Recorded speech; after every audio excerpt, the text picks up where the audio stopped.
gagamit ba daw siya ng B8 kung direct na ba sa equalizer or sa amplifier. So ganito idol, ano, dito mag-direct sa equalizer, pwede naman tayo mag-direct dito sa ating amplifier. So kahit anong setup dyan idol, pwede na mag-direct tayo sa amplifier. Lalong ating equalizer ay pinadaan dito sa ating effector loops, ano, ito. Ayan, so ngayon ang gagawin natin dito idol para dito tayo mag-direct sa equalizer, pwede naman na dito sa ating amplifier. So ganito ang gagawin natin idol. Una-una ay dito tayo mag-input sa ating equalizer. Tulad nito idol, ano, itong ating connector na to, dual 6.35 to dual RCA. So output natin ito sa ating equalizer muna, ano. So unang setup natin na gagawin ito. Ito, output ng ating channel 1 at saka channel 2.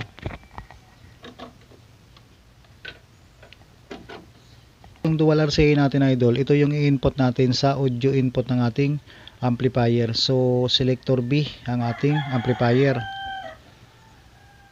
Gagamitin naman natin dito sa ating B8 equalizer. So ito naman gagamitin natin idol, itong 3.5 to dual 6.35. Ito yung gagamitin natin dahil yung ating available input ng ating equalizer ay 6.35. Pero mayroon namang XLR, pwede tayo gumamit ng 3.5 to dual XLR, ano. So halimbawa itong ating B8, output tayo dito sa monitor output ng ating B8.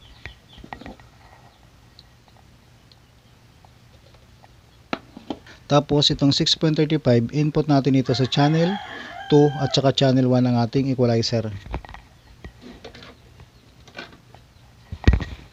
So yan ang unang setup natin idol, na dumaan lang tayo dito sa selector, ano, hindi tayo dumaan dito sa effector loop. So gagawa din tayo dito ng connection para dito mamaya, ano. Tulad nito, itong unang setup natin B8, ayan, equalizer 2, amplifier. So ayan idol, yung unang setup natin. So pwede naman yung ganitong setup na mas madali lang ang ganitong connection na dadaan tayo dito sa ating equalizer. Ito idol, ang gagawin naman natin, dadaan tayo dito sa ating effector loops. So alisin natin itong connector natin dito sa ating effector loops. Ayan.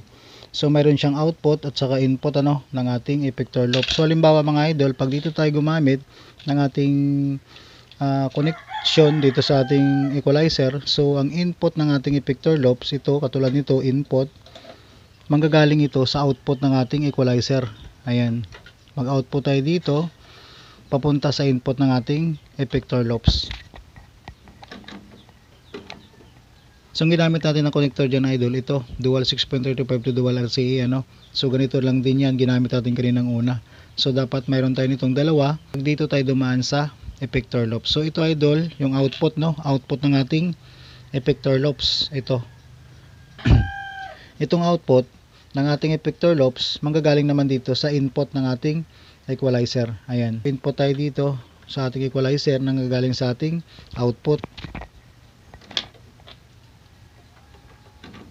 So ayan lang siya idol, ano, yung output ng ating equalizer napunta sa input ng ating effector loops, yung output naman ng ating effector loops napunta rito sa input ng ating equalizer.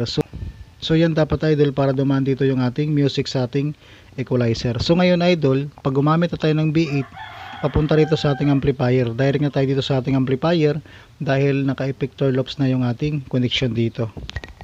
Ito na yung gagamitin natin ng connector idol. Ayan, 3.5 to dual RCA na, ano. So dahil RCA input na tayo dito gagamit ng ating source na nanggagaling sa ating B8 sound card. So mag-output ulit tayo sa monitor output ng ating B8 sound card. Ang dual RCA natin idol, dito na yan sa audio input or selector ng ating amplifier. So selector B ulit yung ating amplifier. Ayan. So pag ganyan idol, ano, so pinagkaibahan dito ng ating setup mga idol, pag hindi tayo dumaan dito sa effector loops ng ating amplifier, yung source natin dito mag-i-input sa ating equalizer. Pero pag dumaan tayo dito sa ating effector loops, dito na yung source natin sa ating amplifier. So yan ang pinagkaibahan lang idol ng ating effector loops. So pwede nyo pagpilian idol yung ganitong connection natin, ano. So yung una kanina, dito tayo nag-input sa ating equalizer, yung pangalawa dito na sa ating amplifier dahil ginamit natin yung ating effector loops.